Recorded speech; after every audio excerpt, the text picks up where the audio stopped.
ఓం KMC channel ప్రేక్షకులకి నమస్కారము. ఇప్పుడు మనము మన క్రియాయోగ ధ్యాన సాధకుల అనుభవాలు తెలుసుకుంటున్నాము. అయ్యా జనార్దన్ రెడ్డి గారు స్వామి, మీ పరిచయం చేసుకోండి. నా పేరు జనార్దన్ రెడ్డి స్వామి. మాది ఇక్కడ మాదారం 5 కిలోమీటర్ల దూరంలో ఉంటుంది. ఇక మాది కల్వకుర్తి తాలూకా, మా గ్రామం మాదారం. మేము చేసేది వ్యవసాయం చేసుకుంటూ గత 10-15 సంవత్సరాల సంది వేపూర్ హనుమద్దాస్ ఆశ్రమంలో మేము పని చేసుకుంటూ ఆయన కృప వలన మిమ్మల్ని చూపెట్టిన స్వామి. మళ్ళీ వచ్చి మీ దానికి వచ్చుకంగా ఒక 12-13 సంవత్సరాల సంది మీ దారిలో రావడం, మీరు చెప్పడం, ఇక మీ తాన నేను ఉపదేశం పొందినందుకు స్వామి మీ పాద పూజ వలన, మీ పాద సేవ వలన ఆ పరమాత్మని కృప కలిగింది. ఇక మాకు మనసు కూడా నిశ్చలముగా ధ్యానం చేసుకుంటున్నాం. ఎక్స్ట్రా మరి ఆ వ్యవసాయం నడుపుకుంటున్నాం, చేసుకుంటూ మీ కృపకు పాత్రలు నమ్ముతున్నాం స్వామి. మాకు ఇక మీ దయ వలన, మరి జ్యోతి ముద్ర వలన, అది ఈ ఆగ్నేయ చక్రం వల్ల మరి ఆ యొక్క సూర్య భగవానుడు కనిపించడం, కిరణాలు రావడము, మరి ఆ వెలుతురు చేత మేము అనుభూతి, మాకు ఒక ఉత్సాహం, మాలో ఉత్సాహం, ఒక సంతోషం అనేది కలిగి పరమాత్మని చేరుకునే శక్తి వచ్చినట్లు మాకు కనిపిస్తుంది స్వామి. ఆ పరమాత్మ నమ్మకం కలిగింది. అంటే మేము రైతులము, మా వల్ల ఏడైతుంది పెద్ద ఋషులు హనుమదాసు లాంటి వాళ్ళు. అవును, హనుమదాస్ ఆశ్రమంలో మీరు ఆయన రాసిన సంకీర్తనలు, భజనలు పాడుకుంటూ తన్మయత్వంలో భక్తి మార్గంలో నడుస్తున్నారు చిన్నప్పటి సంది. అక్కడ ఆ మహానుభావులు పొందారు, కానీ ఈ కాలంలో మనమేడ పొందుతామనే నిరుత్సాహంలో ఉన్న మీరు ఇక్కడికి వచ్చిన తర్వాత క్రియాయోగం నేర్చుకొని సాధన చేస్తుంటే, ఇప్పుడు అన్నాం కదా, ఎవరైతే సాధకులు అనుభూతి పొందలేదో గురువు గారు స్వయంగా మీకు శక్తిపాతం ద్వారా అనుభూతి కలిగిస్తారని కూడా చెప్పినాం కదా. అన్నమాట ప్రకారం ఈ రోజు మీరు అనుభూతి పొందారు. అవును స్వామి. ఇంకోటి స్వామి, అలాగే ఆ యొక్క అదే కోటి సూర్యుల తేజం లెక్కన మారిపోవాలి. ఎట్లా అంటే ఇప్పుడు ఒక సూర్యుని చూడలేము, అది కోటి సూర్యుల తేజంగా మారిపోవాలి. మీరు కూటస్థంలో అనేకమైన నక్షత్రాలు అన్నారు కదా, చూసారా? స్వామి, ఇంకోటి మీరు కట్టుకున్న కొప్పులో మాకు ఆ శంకర భగవానుడు మరి ఆయన ఉడకంగా కూర్చొని ఆయన స్థిరమందు గంగమ్మ పొంగినట్లు మాకు కనిపించడం కలుగుతుందని మీ మీద నమ్మకం మాకు చాలా కలిగింది స్వామి. మీ కృప వలన, మీ ఉపదేశం వలన, ఆ పంచాక్షర మంత్ర పఠించడం వలన, ఆ యొక్క హనుమద్దాసుల యొక్క కృప వలన మీరు దొరికిన మాకు ఏదో కొంత దారి పోతామని మాకు నమ్మకం కలిగింది స్వామి. అంటే మీరు ఈ యొక్క ఆధ్యాత్మికంలోకి, ఈ యొక్క క్రియాయోగంలోకి వచ్చారు కదా. గతంలో మీరు పూజలు అవి భజనలు చేసుకుంటున్నారు. ఈ క్రియాయోగంలోకి వచ్చినాక మీలో కలిగిన మార్పు ఏంటి? అంటే మాకు ఒక నమ్మకం, ఒక దృఢం అనేది ఏర్పడింది స్వామి. ఇక పరమాత్మను చూసినటువంటి ఆ దారి మీ వలన కలిగింది అనుకొని మాకు ఒక అనుభూతి వచ్చింది, ఒక ధైర్యము, మాకు నమ్మకం కలిగింది. పరమాత్మను చేరుకుంటాము, ఇంత ఎక్కువ తక్కువ ఎట్లన్నా చేసుకోగలుగుతామని ఒకటి ఈ ధ్యానం ద్వారా మేము ఒక దారికి వచ్చినాం స్వామి. అంటే ఇంతవరకు లేకుండా లేకుండా స్వామి ఇంక ఇదే భజనలు అనుకున్నాం మేము. ఇంక ఎట్లే అనుకున్నాం, మన జీవితం పూజ చేసుకోవాలి, భజన చేసుకోవాలి, గురువుల సేవ చేసుకోవాలి, అంతవరకే అనుకున్నాం స్వామి. అని ఒక మెట్టు ఎక్కినాం స్వామి మీ దయవలన. అంటే దీన్ని బట్టి మీకు ఒక విశ్వాసం, ఓహో మనం కూడా పొందగలం. అట్లా చూసారా, ఆనాడు బంతిపోటు దొంగ అయిన రత్నాకరుడు కూడా ఒక ఋషి కాగలిగిండు నారద మహర్షి సాంగత్యం వలన, గురు సాంగత్యం వలన. అలాగే ఒక చిన్న బాలుడైన ధ్రువుడు కూడా నారద మహర్షి ఉపదేశం చేత ధృవతారాయి వెలిగిండు. అలాగే ఇంకా గొప్ప గొప్ప వాళ్ళు కూడా, అసమర్థులు కూడా సమర్థులయ్యారు, సామాన్యులు కూడా, అంటే మామూలు వాళ్ళు కూడా మహర్షులుగా మారిపోయారు. కనుక ఆ విధంగా మహనీయుల సాంగత్యం సాధనతోటి. అయితే ఇప్పుడు గతంలో మీకు ఆరోగ్య స్థితి ఏమైనా మెరుగుపడిందా క్రియాయోగంలో? పడింది స్వామి. ఏ రకంగా లాభం పొందారు? మాకు కాళ్ళు దగ్గర కాకపోయేది, ఎంతసేపు కొద్దిసేపు కూకుంటేనే మాకు కాళ్ళు నరాలు పట్టుకపోయేది. ఇప్పుడు ఒక గంటన్నర సేపు కూర్చుంటున్నాం, మళ్ళీ కాళ్ళు మధ్యాహ్నం పట్టుకపోయినాడు, మళ్ళీ ఫ్రీ అవుతుండే. అయికుంటూ శరీరం మాకు శ్వాస ద్వారా మాకు లోపల అన్నీ ఫ్రీ జరుగుతున్నాయి స్వామి. శ్వాస బంధించడం వల్ల మాకు అవయాలన్నీ ఫ్రీ అయ్యి ప్రాణాయామ ద్వారా ప్రాణాయామం ద్వారా. ఆ ప్రాణాయామం మీరు చాలా చక్కగా చేస్తున్నారు. ఎన్నడూ చెక్ చేయించుకోలేదు, ఫస్ట్ సారి మీ బ్రీతింగ్ చూడడం. ఈరోజు ప్రాణాయామం చక్కగా చేస్తున్నారు. కాకపోతే మీలో నేను గమనించింది ఏంటంటే చాలా బుగులు, భయము, టెన్షన్. ఈ జన్మలు తరిస్తాను, అసలు మా వల్ల అవుతుందా అనే ఒక టెన్షన్ కనిపించేది మీరు ఎప్పుడు వచ్చినా కానీ. కానీ ఇప్పుడు ఆ టెన్షన్ కనిపిస్తలేదు ఈ రోజు మీలో, ఎందుకంటే అనుభూతి కలిగింది కదా. మరి హనుమదాసుల వారు దీన్ని ఒక కీర్తన లెక్కన రాశారు కదా, మొత్తం రాదు పాట కంఠస్థం లేదా? హనుమదాసులు రాశారు కదా, కూటస్థ చైతన్యం దర్శనమైనప్పుడు ఆయన రాసిన పాట. సరే, శేఖరయ్య వాళ్ళు పాడతారు ఎక్కువ. సరే ఉంది. అయితే ఇక్కడ ఈ యొక్క కూటస్థ అంటే చైతన్యం అప్పుడు మీకు కలిగిన అనుభవం ఏంటిది? అంటే మీకు కలిగిన అంటే మనోభావన ఎలా అనిపించింది? మనోభావం చాలా సంతోషంతో కలుగుకుంటూ సంతోషం కలిగింది స్వామి. కలిగి నాలోన ఏ దుర్దేశాలు లేవు, ఏది రోగ నిష్టలు కానీ ఏవి లేవు, నరాలు మొత్తం ఫ్రీ అయ్యి ఆ భగవంతుని కృప వలన మరి మీ దయ వలన మరి ఆ యొక్క సూర్యబింబంలా కనిపించి చక్రంలాగా నక్షత్రాలు మహా గొప్ప తేజస్తోటి కనిపించే. భగవద్గీత పారాయణ చేస్తారుగా మీరు? అవును స్వామి. దివి సూర్య సహస్రేషు అంటారు కదా, అంటే దివి అంటే ఆకాశము, సహస్రేషు అంటే 1000 సూర్యులు ఒకేసారి వెలిగితో తన్మయత్వం చెందుతున్న మీ రూపం ఉన్నది. అర్జున అంటే కృష్ణ, మీకు వెనక నమస్కారం, ముందల పైన కింద అంతటా నమస్కారం. అంటే దివ్యమైన కాంతులు, దివ్యమైన తేజములు, అనేకమైన కాంతులు, కోటి సూర్యులు ఒకసారి వెలిగిన కాంతితో నేను భరించలేకపోతున్నా, చూడలేకపోతున్నా అంటారు కదా అర్జునుడు. అంటే సాధకుడు కూడా ఇక్కడ విశ్వరూప సందర్శనం చేస్తున్నాడు కదా. అనేకమైన నక్షత్రాలు కదా, అదే 3,000,000 దేవతలు, సూర్యనారాయణుడు, అదే జ్యోతిర్లింగము, అదే ఆత్మజ్యోతి, అనేకమైన ఇంకా కాంతులు పెరుగుతూ ఇక కాంతియుతంగానే శరీరము, ప్రపంచం మారిపోతుంది. మిగిలేదంతా చైతన్యమే చివరికి. అయితే ఇప్పుడు మీరు ఆరోగ్యపరంగా ఇంతవరకు మీ వయసు ఎంత అండి? మా 64 సార్, 64 సంవత్సరాలు. 64 సంవత్సరాల వయసు. ఇప్పుడు ఇంతవరకు ఏమన్నా మీకు ఆరోగ్య సమస్యలు ఉన్నాయా? ఆరోగ్య సమస్యలు ఇంకా పెద్ద ఏం లేకున్నాయి. మీకు తానికి వచ్చిన ఇంకా ఫ్రీ అయింది స్వామి. మాకు కాళ్ళు నొప్పులు లేకున్నాయి కదా, అవి ఇంత కూకుంటే కాళ్ళు పట్టుకపోయేది. ఇప్పుడు గంట దాటే కూర్చుంటాం ధ్యానం వల్ల, ఇక ఏ ఫ్రీ అనే ఉంటుండే. మళ్ళీ పట్టుకున్నట్లే మళ్ళీ ఫ్రీ అవుతుంది దాంట్లో అందరికీ. అయ్యి మళ్ళీ లేచినప్పుడు కనుక ధ్యానం లేచి నడుస్తుంటే మంచిగా ఫ్రీ అనే ఉంటుండే స్వామి. ఇంతవరకు ఎక్కువసేపు కూర్చుంటే లేవలేక నడవలేకపోతుండ్రి. ఒక 25-30 నిమిషాలు కూర్చుంటే పట్టుకపోయినట్లేదు, ఎంబడి లేచి నడవలేకపోయే స్వామి. ఇప్పుడు ధ్యానం నుంచి డైరెక్ట్ లేచి నడుస్తున్నాం స్వామి. అంటే ఇక్కడ ఒక వయసు మీద పడ్డ తర్వాత మనసులో ఎముకలు అరగడం కానీ, ఎముకలు మెత్తబడడం ఇవన్నీ జరుగుతుంటాయి. అయితే మీరు 40-50 ఏళ్ళు కూడా ఆధ్యాత్మిక మార్గంలో ఉండి ఒక ఆసనంలో కూర్చునే స్థితి మీకు కలగకుండా స్వామి. అంతేనా? అంటే భగవద్గీత మీరు 40 ఏళ్ళ నుంచి పారాయణ చేస్తున్నాం, కానీ ఆసనాలు వేయలేదు, ఈ ధ్యానం వల్ల కూర్చోలేదు. భగవద్గీత మరి చెప్పారు కదా, అపానే జీవతి ప్రాణం ప్రాణపాన తతాపరే, రకరకాలుగా యోగ శ్లోకాలు ఎన్నో చెప్పారు.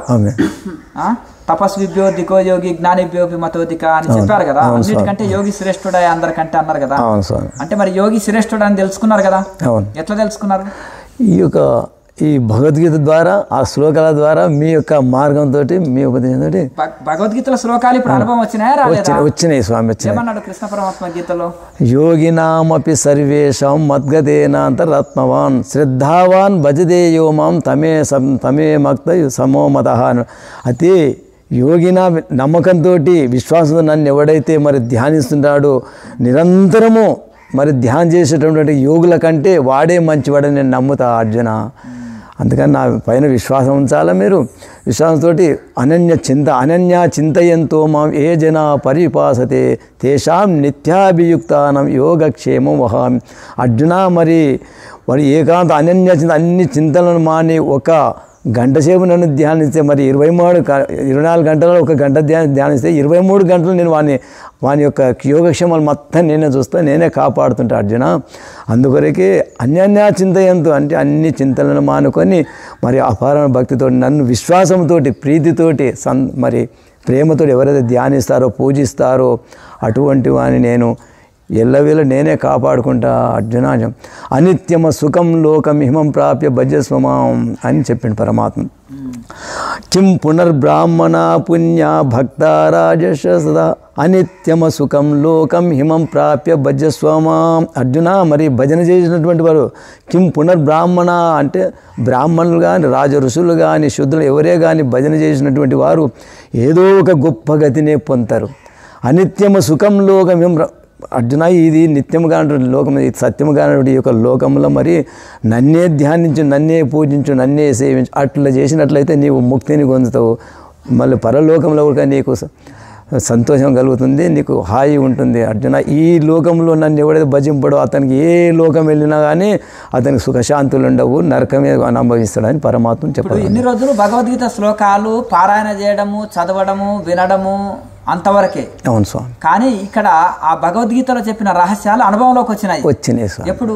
ఇప్పుడు మీ ద్వారా, మీ క్రియా ద్వారా ఈ యొక్క ఆసనాల ద్వారా మాకు ఇట్లో ఈ శ్లోకాలకు దీనికి మాకు అనుసంధానం ఉందని మాకు అర్థమైంది. చాలా సంతోషం. అయితే ఇక్కడ ఆ ఏకభక్తి విశేషత అన్నాడు కదా, మరి ఆ ఏకభక్తి అంటే భగవంతునిలోన ఇటాటు చెలించని నిశ్చల స్థితి దేని ద్వారా కలుగుతుంది? మన ఆసనాల ద్వారా, ధ్యానం ద్వారా, ఈ క్రియాయోగం దీనిలో మన మనసులో అయితే ఎప్పుడైతే నిశ్చలంగా నిలబడుతున్నా ఆ పరమాత్మని యొక్క క్రియ కిరణాలు ఆయన యొక్క చూపు మా పైన ఉన్నట్లు కనిపిస్తుంది స్వామి. అంటే ఇప్పుడు బ్రేకుల ద్వారా వెహికల్ని కంట్రోల్ చేసినట్టుగా మనసుని ప్రాణాయామ ద్వారా కంట్రోల్ చేస్తే ఏకభక్తి విశేషత ఏకభక్తిలో ఉండగలుగుతున్నాం. అవును స్వామి. అంటే మనసు ఇటు వెళ్తే అనేక భక్తి, మనసు దైవం మీద నిలిస్తే ఏకభక్తి. ఆ ఏకభక్తి తోటి ఎవరైతే నిరంతరం దానిస్తారో ఆ యోగులకి వాళ్ళు పరమగతి పొందుతారు, వాళ్ళు నన్ను దర్శిస్తారు, ఆ మోక్ష స్థితి అందుకుంటారని కృష్ణ పరమాత్మ అనేక సందర్భాల్లో చెప్పారు కదా. మరి ఆ ఏకభక్తి కుదరాలి, దైవంలో మనసు లీనం కావాలంటే యోగం చేయాలి. అందుకని యోగి శ్రేష్ఠుడు అందరికంటే అని చెప్పారు కదా. మరి తెలుసుకున్నారు కనుక అంటే కడుపు మార్చుకొని చేసే తపస్సుల కంటే కూడా, ఊరికి శాస్త్రం చదివిన శాస్త్రజ్ఞాని కంటే కూడా, కర్మయోగం ఆచరించే వారి కంటే కూడా యోగి శ్రేష్ఠుడు అన్నారు కదా. తపస్విభ్యోధికో యోగి జ్ఞానిపోపి మతోధిక అని చెప్పారు కదా. కర్మాభ్యచ్చ అధికో యోగి తస్మాత్ యోగి భవార్జున అన్నాడు కదా. మరి ఇప్పుడు మీరు యోగులు అయ్యారు కదా, అవునా కదా? ఈ క్రియాయోగంలోకి వచ్చి యోగులుగా మారారు. యోగులు కానంత వరకు శరీరం మాట అయినలే, మనసు మాట అయినలేదు, సంసారం ఆపేక్ష పోలేదు, మీకు ఏది పోలే. అదే భగవద్గీత చదువుతున్నారు కానీ ఫలితం పొందలే. అదే భగవద్గీత చదివి దానికి సంబంధించిన కృష్ణ పరమాత్మ చెప్పిన యోగాన్ని చేస్తే ఇప్పుడు మీకు ఫలిత రూపంలో మంచి ఆరోగ్యం, మనశ్శాంతి, దైవ అనుభూతి, నమ్మకం. అంటే ఇన్ని రోజులు మీకు విశ్వాసం లేదు. మనం సామాన్య రైతులము, మేము మోక్ష స్థితి పొందుతామా? ఎవరో గొప్ప గొప్ప ఋషులు, వెంకటదాసు, కృష్ణదాసు, హనుమదాసు, ఇక్కడ ఈ ప్రాంతంలో ఉండే మహా గొప్ప కవులు మరియు సంకీర్తనకారులు మరియు యోగీశ్వరులు, వాళ్ళు పొందేది కానీ మనం ఏంటిది ఏదో గురువులని నమ్ముకొని వాళ్ళ ఆశ్రమాలకు సేవ చేస్తే చాలు అనుకున్నారు. అక్కడ తిరిగి లాస్ట్ కు గోవిందపల్లి ఆశ్రమానికి 4 ఏళ్ల కింద వచ్చారు. అంటే 10 ఏళ్ల నుంచి వచ్చిపోతున్నారు కానీ యోగం నేర్చుకోలేదు.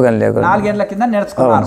అప్పుడు సంధి చేయడం వలన భగవద్గీతది ప్రతిదీ మీకు అనుభవంలోకి వచ్చింది కాబట్టి కృష్ణ పరమాత్మ చెప్పిన మాటల మీద, గీత మీద, శాస్త్రం మీద, గురువుల మీద మీకు నమ్మకం కలిగింది స్వామి. ఇప్పుడు మనం కూడా ఓహో తరించగలము, సాధన చేస్తే కృషి ఉంటే ఋషులు అవుతారు, మానవులే మహర్షులు కావచ్చు, వాళ్ళేం పైనుంచి సపరేట్ గా రారు, కృషి ఉంటే ఋషులు అవుతారు అనే నమ్మకం కలిగింది మీకు.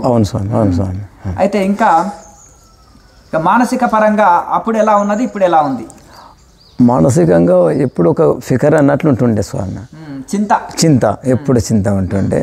ఏంది ఎట్లా ఇక్కడ వచ్చింది ఏంది, మనం ఈ జీవి వెళ్ళిపోయినాక మళ్ళీ ఎవరు మార్గం చూద్దాం. మరి ఇప్పుడే మరి గురువు దొరికిండు మనకు, మరి ఆసనాలు వేసుకొని చూపిండు కనుక ఇప్పుడే మనం ముందుకు పోవాలి మరి అని మేము తపన పడుకుంటూ మాకు లోన ఒక చింత అనేది తొలగిపోతుంది స్వామి.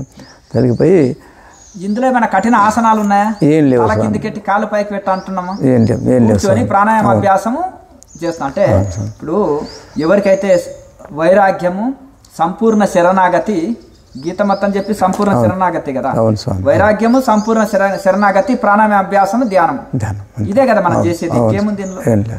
కనుక అంటే ఇప్పుడు మీరు కొంత వైరాగ్యం తోటి మనసు దైవంలో నిలిపి చేయడం వలన మీరు ఈ ఫలితాలు పొందుతున్నారు. మరి గీతా పారాయణ చేసేటోళ్ళు కోట్ల జనాలు ఉన్నారు. ఒక్కొక్కరు 50 సంవత్సరాలు 60 సంవత్సరాలు పారాయణ చేస్తున్నారు. వాళ్ళకి అందరికీ కంఠస్థం కూడా ఉంది భగవద్గీత. కానీ ఆ గీతలో కృష్ణ పరమాత్మ చెప్పిన ఫలితం పొందలేకపోతున్నారు. అటు గీతా భక్తులకు మీరు ఏం సందేశం ఇస్తారు? అంటే గీతా భక్తులు మరి ఆ స్వామి గీతా భక్తి ఫస్ట్ ఏం చేయండి స్వామి కృష్ణ పరమాత్మ అంటే సాత్విక ఆహారం తీసుకోవాలి. మీరు సాత్విక ఆహారం తీసుకొని మరి నిమిత్తంగా తిండిగా నిమిత్తంగా తిని సాధన చేసినట్లయితే ఆయన అన్నీ చెప్పిండు స్వామి. ఆ స్వామి చెప్పిన ఆ భగవద్గీతలో ఉన్న సిద్ధాంతాలను మనం అనుభవించుకుంటూ పాటించుకుంటూ మీ యొక్క ఋషుల మార్గంలో నడిచినట్లయితే ఎవరైనా ముక్తిని పొందవచ్చు, పరమాత్మను చేరుకోవచ్చు అని నమ్మకం కలుగుతుంది. గీతలో లేని గీతలోనే వెతకాలి అన్ని చెప్పారు. ఎట్లా కూర్చోవాలి, ఏం తినాలి, ఎట్లా కర్మలు చేయాలి, ఎట్లా భక్తి చేయాలి, ఎట్లా యోగం చేయాలి, పుట్టినప్పటి సంది చనిపోయేంత వరకు మోక్షం పొందే వరకు అన్ని చెప్పారు. చెప్పండి సార్, మొత్తం ఉపనిషత్తు సారం అంతా చెప్పారు. అందులో లేనిది లేదు, కానీ అది చదివి అర్థం చేసుకోవాలి కదా. అర్థం లేని చదువు వ్యర్థం అంటారు కదా. గీత చదవడమే కాకుండా పారాయణమే కాకుండా దాన్ని అర్థసహితంగా ఆచరణలో పెట్టాలి, అర్థసహితంగా అర్థం చేసుకోవాలి. అర్థం చేసుకున్నాక ఆచరించాలి. మరి ఆచరించకపోతే మనం 50 ఏళ్ళు గీత చదివినా మనకు అనుభవంలోకి రాదు. ఇప్పుడు అర్జునుడు కూటస్థ చైతన్యాన్ని దర్శించాడు, విశ్వ విరాట్ స్వరూపాన్ని. ఇక్కడ ప్రతి యోగి దర్శిస్తాడు. మరి జ్యోతి ముద్రలో మనము కూటస్థ చైతన్యాన్ని దర్శించవచ్చు అని చెప్పినాం కదా.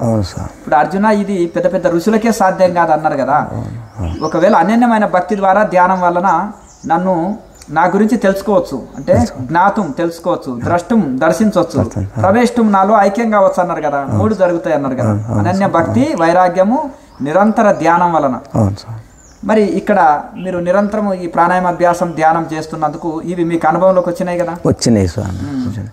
కనుక ఆ విధంగా మరి గీతా భక్తులు ఏం చేయాలి నెక్స్ట్? గీతా భక్తులు ఆ పరమాత్మ చేసినటువంటి అన్ని అహింస, సత్యమ, క్రోధ, త్యాగ, శాంతి, రపైషుణం, దయా, భూతేశ్వలోలుత్తం, మార్దం, హీర, చాబలం. అర్జున అహింస, ఏ జీవిని హింసించకూడదు, ఎవరిని కఠినంగా మాట్లాడొద్దు, మరి చేసుకుంటూ ఎవరిని ఇది చేయకుండా అన్ని భూతముల యందు, అన్ని ప్రాణుల యందు దయ కలిగి అని ఉండినట్లయితే, ఇటువంటి అన్ని ఆచరణ చేసినట్లయితే, మీరు ఈ మార్గంలో నడిచినట్లయితే మీరు నన్ను చేరుకోనికే మీకు మార్గం దొరుకుతుంది. మంచిది, దాన్ని సదాచారం అంటారు. ఇప్పుడు జ్ఞాని లక్షణాలు చెప్పారు. అది ఆ జ్ఞాని లక్షణాలు కలిగి ఉంటేనే మనకు యోగం అవుతుంది. యోగం చేస్తేనే జ్ఞాని లక్షణాలు వస్తాయి. అది మనకు అనుభవంలోకి వస్తుంది. కనుక భక్తుడి లక్షణాలు 32 చెప్పారు, జ్ఞాని లక్షణాలు చెప్పారు. ఇవన్నీ ఎప్పుడు ధ్యానం చేసినప్పుడే కదా వచ్చేది సంపూర్ణంగా. వైరాగ్యము, శరణాగతి కలిగి మనము సదాచారం కలిగి మనము ఎప్పుడైతే సాధన చేస్తున్నామో అన్నీ వస్తాయి. అయితే మీ గీత భక్తులకు ఏం చెప్తున్నాం స్వామి అంటే, మనం ఇట్లా చదువుకుంటూ పారాయణ చేసుకుంటూ తినుకుంటూ పోతే కుదరదు. మనం ఒక గురువుని ఆశ్రయించి వాళ్ళ ద్వారా మనం ఆసనాలు వేసుకుంటూ క్రియాయోగం ద్వారా మనం పోయినట్లయితే మనకు దారి దొరుకుతుందని చెప్పడం జరుగుతుంది సార్. కొంతమంది భక్తులుగా వచ్చారు ఇక్కడ, గీత భక్తులుగా మీ తానికి వచ్చి ప్రణిపాతేన చదవండి చూద్దాం. సరే, తద్విద్ది ప్రణిపాతేన కృష్ణ పరమాత్మనే చెప్పారు కదా. అవును స్వామి, అవును. తద్విద్ది ప్రణిపాతేన పరిప్రశ్నైన సేవయ ఉపదేశంతి తే జ్ఞానం జ్ఞానిన తత్వదర్శిన. మనం ఎన్ని రోజులు చదివినా విన్నా ప్రవచనాలు, మనము ఒక మంచి ఆత్మజ్ఞాని అయిన గురువు దగ్గరికి వెళ్ళి వినయం విధేయత సేవ ద్వారా వినయం ద్వారా అడిగి, ఎవరు తత్వదర్శిన ఆత్మానుభూతి పొందిన ఋషుల దగ్గరికి వెళ్ళి ఈ ఉపదేశం తీసుకొని సాధన చేసి తరించాలన్నారు కదా. అంటే తద్విద్ది పరిప్రశ్నేనా, ఆర్డర్ వేయద్దు. పరిప్రశ్న అంటే వినయం ద్వారా అడిగి దీనంగా సాష్టాంగ నమస్కారం చేసి అటువంటి ద్వారా వాళ్ళ ద్వారా నీకు జ్ఞానం పొందవచ్చు అర్జున అని చెప్పిండు. కనుక వారి పుస్తకాలు చదివిన పండితుడి దగ్గరికి పొమ్మన్నాడు. కొంతవరకు ఉపయోగపడుతుంది, కొంతవరకు. ఏమన్నారు ఇక్కడ? మన తత్వదర్శిన అన్నారు. అందుకనే తద్విద్ది ప్రణిపాతేన పరిప్రశ్నైన సేవ ఉపదేశంతి తే జ్ఞానం. అప్పుడు నువ్వు ఒక వినయంగా అప్పుడు వెళ్ళి ఆ మహానుభావుల దగ్గరికి వెళ్ళినప్పుడు వాళ్ళు ఏం చేసేస్తారు, నిన్ను ఈ యొక్క ఆ తత్వదర్శనులైన ఆ గురువులు దీన్ని నీకు ఉపదేశం చేస్తారు అనేది చెప్పారు కదా. ఉపదేశంతి తే జ్ఞానం జ్ఞానిన తత్వదర్శిన. అంటే వాళ్ళు ఆ తత్వదర్శులైన జ్ఞానులు మీకు ఉపదేశం చేస్తారు, మోక్ష మార్గాన్ని చూపిస్తారని. కనుక మరి మంచిది, భగవద్గీత చదువుకుంటే మంచిది. మళ్ళీ ఇంకా దాని అర్థ సహిత శ్లోకాలని విచారణ చేస్తే ఇంకా మంచిది. భగవద్గీతను ఆచరిస్తే మన జన్మ ధన్యం. మీరు అనేకమైన భజనలు సంకీర్తనలు చేస్తుంటారు కదా, వాటి సారములో కూడా మహానుభావులు ఎన్నో చెప్పారు కదా. జ్ఞానము, వైరాగ్యము, భక్తి, శరణాగతి, ఎన్నో రకాలుగా భగవంతుని చేరుకునే విధానం, భగవంతుని ఆత్మానుభూతి ఎట్లా ఉంటుంది అనేది కూడా ఎన్నో రాశారు. మీకు చూసే ఉంటారు, చదువుతుంటారు కదా. కొంతమంది రైతులు ఉంటారు, మేము చదువుకోలేదు, మేము పల్లెటూరు వాళ్ళము, మాకేం తెలియదు, మేము యోగం ఏడ చేస్తామంటారు. ఇదే మన కఠినం ఉందా యోగము? లేదు స్వామి, లేదు, సులభమే కదా, చాలా అరటి పండు వచ్చినట్టే కదా. అవును స్వామి, అవును, చేతులు పెట్టినట్టే కదా. అవును స్వామి. ఆంజనేయ స్వామి ఏమంటారు రామాంజనేయ సంవాదంలో? ఈ మనసు నిలపడం నా చేతనైతే లేదు స్వామి అంటారా? తర్వాత ఏమంటారు? కనురెప్పలు కొట్టుట కంటే నీరు దాగుట కంటే ఇక సులభ పువ్వును జీరుట కంటే సులభం ఉంది స్వామి అంటారు కదా. ఎప్పుడు మనసు నిలిచినప్పుడే కదా. అర్జున అడుగుతాడు కదా స్వామి, చంచలం హి మన కృష్ణ ప్రమాది బలదృఢం తస్యాహం నిక్రం మన్యే వాయోరివ సుదుస్కరం. కృష్ణ భావ అర్జున, అది కృష్ణ పరమాత్మ, ఇది నా యొక్క మనస్సు చంచలమైంది, దీన్ని నిలపడానికి నా వశం అయితే లేదు. వాయువేగానికంటే స్పీడ్గా పోతుంది నా మనస్సు, నేను ఇది ఎట్లా ఆపలేను, నేను నిలుపుకోలేను స్వామి అంటే శ్రీకృష్ణ పరమాత్మ ఓం అసంశయం మహాబాహో మనోదుర్నిగ్రహం చలం అభ్యాసేనదు కౌంతేయ వైరాగ్యేన చ గుహ్యదే. గీత సారమంతా అదే అర్జున, మరి నిజమే నువ్వు చెప్పేది, అబద్ధం లేదు, చాలా చంచలమైంది ఈ మనసు, ఎవరికి వశముగా, కానీ అభ్యాసం చేత వైరాగ్యము చేత మెల్లమెల్లగా వశపరచుకోవచ్చును అని. మరి ఎన్ని రోజులు చదివారు? ఈ 4 ఏళ్ల నుంచి దాన్ని చేస్తున్నారు కదా. అభ్యాసం అంటే రోజు సాధన. ఇప్పుడు ఏమన్నారంటే స్వామి మీరు మనసు నిలిపితే మహా ఋషులు అవుతారు అంటున్నారు, కానీ నేను మనసు నిలపలేకపోతున్నాను. గాలిని చేతిలో పట్టుకోలేము, మనసును కూడా నిలపలేము అంటున్నాడు. అందుకని మరి కృష్ణ పరమాత్మ ఆన్సర్ ఇచ్చారు కదా, ఇది నువ్వు చెప్పేది నిజమే, అసత్యం కాదు, సత్యమే. అభ్యాసం వైరాగ్యం ద్వారా మనసును వశం చేసుకోవచ్చు అని చెప్పి అంతే కదా. అభ్యాసం అంటే రోజు సాధన, ఇంకా వేరే ఏమి లేదు. ఇంకా మీరు సంసారంలో రైతులు ఏం చేస్తారు, పొద్దున్న నుంచి సాయంత్రం వరకు అదే పని చేస్తుంటారు కదా. తినడానికి కూడా ధన నిలబడే తినేస్తారు, మళ్ళీ పనికి పోతారు. ఒకసారి రాత్రులు కూడా పని చేస్తారు కదా. ఎందుకు, దేనితో చేస్తున్నారు? పట్టుదల, వైరాగ్యం, శ్రద్ధతోటి శ్రద్ధతోటి చేస్తున్నారు. అదే పట్టుదల నా భక్తి నా దానికి రా అంటున్నాడు ఆయన. అంటే అట్లా నిరంతరం చేస్తారు. ఒక 10 నిమిషాలు చేసి ఊకుంటారు రైతులు, నిరంతరం చేస్తుంటారు పని. కనుక అభ్యాసం అదే ప్రాక్టీస్, రోజు చేయాలి. సాధన కూడా రోజు చేయాలి. దేని ద్వారా చేయాలి? వైరాగ్యం ద్వారా. వైరాగ్యం లేకపోతే ప్రపంచం మీదకి మనసు వెళ్తుంది.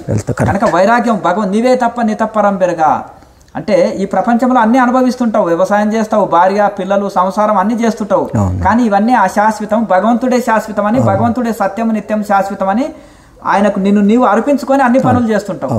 భగవంతుడే నాకు ముఖ్యం, సెకండ్ అన్ని, ఫస్ట్ భగవంతుడు, ధ్యానం, తర్వాత నెక్స్ట్ ఇవన్నీ అనే ఉంటావు. కాబట్టి సంసారం సాగుతుంది, అటు దైవ ధ్యానం సాగుతుంది. కామ్ కడితే రహో, నామ్ చెప్తే రహో, అట్లా పని సాగుతుంది, ధ్యానం సాగుతుంది. తద్వారా మీరు 2 ఫలితాలు పొందుతున్నారు. ఇప్పుడు ఇన్ని రోజులు ఏంటంటే మీరు భగవద్గీతలో చదువుతూ ఉన్నారు, ఇక్కడ మీరు అభ్యాసం చేస్తున్నారు, వైరాగ్యం కలిగి రోజు ధ్యానం చేస్తున్నారు. కనుక ఇప్పుడు మనసు వశమైంది. అదే ఈ అభ్యాసం వైరాగ్యం లేకపోతే మీకు మనసు వశమైతుండే కాకపోతుండే కదా. ఇప్పుడు భగవద్గీతలో చెప్పిన ఫలితం పొందారు కదా. భగవద్గీత మీద నమ్మకం కలిగింది కృష్ణ పరమాత్మ, పూర్తి స్థాయి ఫలితం కలిగింది, అదే నమ్మకం కలిగింది. అలాగే ఇప్పుడు మీకు ఈ యొక్క ఆధ్యాత్మిక సాధనల మీద కూడా నమ్మకం కలిగింది.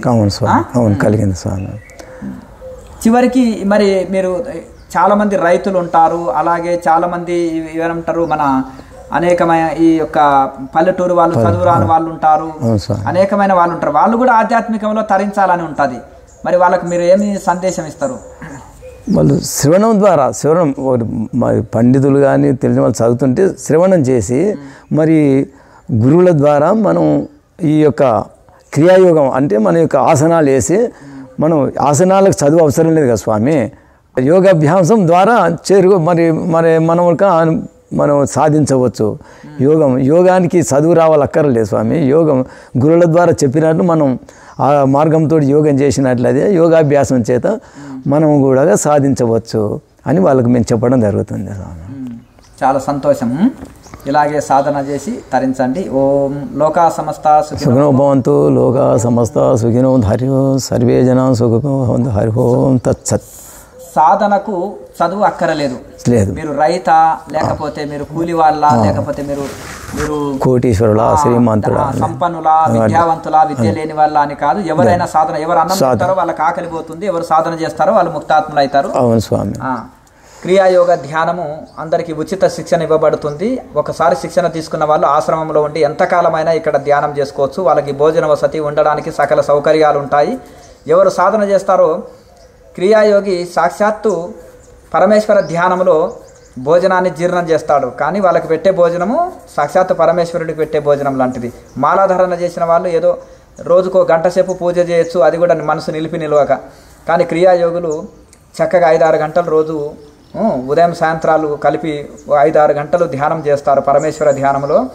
కనుక మనసు నిలిపి చేస్తారు కనుక సాక్షాత్తు పరమేశ్వర స్వరూపంగా నిలుస్తారు వారు. కనుక ప్రతి ఒక్కరు క్రియాయోగ ధ్యానం చేయండి, తరించండి. వారికి శిక్షణలు ఇవ్వడం జరుగుతుంటుంది. మరియు ఇక్కడ ఉండి ధ్యానం చేసుకోనికి కూడా అవకాశం కల్పిస్తాం. ఎవరెవరి ఇంటికాడ దేని వదలనక్కర్లేదు. బహిర్త్యాగం చెప్పలే భగవద్గీత, అంతర్గత త్యాగం చెప్పింది. మనసును వశంలో చేసుకొని అన్ని పనులు చేసుకుంటూ ధ్యానం చేసుకొని తరించు, ఇదే అంతరిక త్యాగం అంటారు. బయట త్యాగం అంటే అన్ని వదలమని భగవద్గీత చెప్పలే. కనుక మీరు అన్ని పనులు చేసుకుంటూనే మీ ఇంటి దగ్గర మీరు ధ్యానం చేసుకొని తరించవచ్చు. ఏదైనా ఒక వారం రోజులు ఉండి ఇక్కడ ఆశ్రమంలో ధ్యానం చేసుకోవాలి, సందేహాలు తొలగించుకోవాలి, సాధన చక్కగా చేస్తున్నా తెలుసుకోవాలన్నప్పుడు ఇక్కడ వచ్చి ఆశ్రమానికి వచ్చి మీరు ఇక్కడ సాధన చేసుకొని మీ సందేహాలు తొలగించుకొని మీరు కొంతకాలం ఇక్కడ ధ్యానం చేసుకునే అవకాశం కూడా ఉంటుంది. ఇక్కడ ఉండి సాధన చేసుకోనికి అన్ని ఉచిత సేవలు. లోకా సమస్త సుఖినో భవంతు.